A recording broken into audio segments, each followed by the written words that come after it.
Morning guys, open po natin ang Sign Master.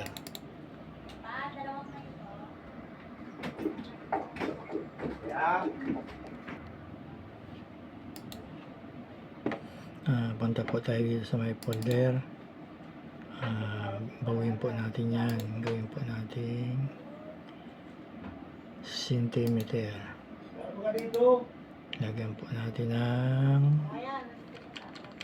50. Itong baba ng po gawin natin 40.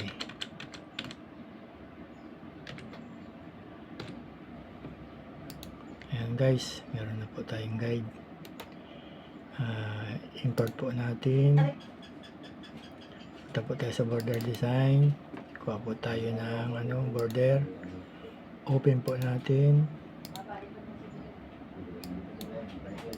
Trace po natin yan. Punta po tayo dun sa Apple.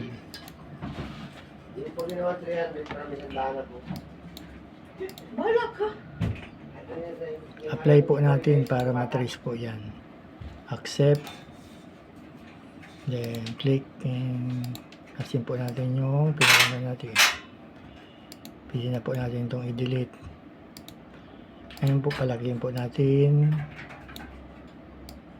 Pagawa naman siya o mamaya natin sa kanila yun. Ayun na po, okay na po. Ngayon, import po ulit tayo ng design. Punta po tayo sa flower design. Bang mahaba ang pangalan?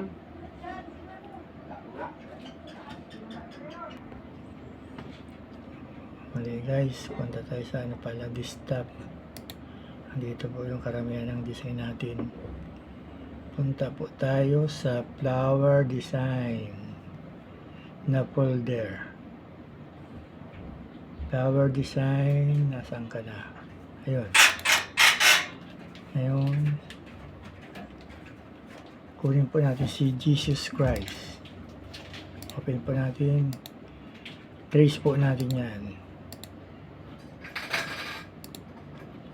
Then, apply.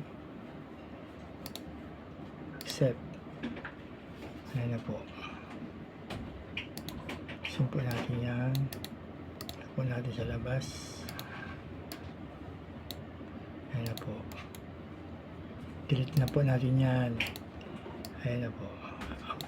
Jesus Christ. Ngayon po, pwede po natin yan palitin para makalagay po tayo ng pangalan.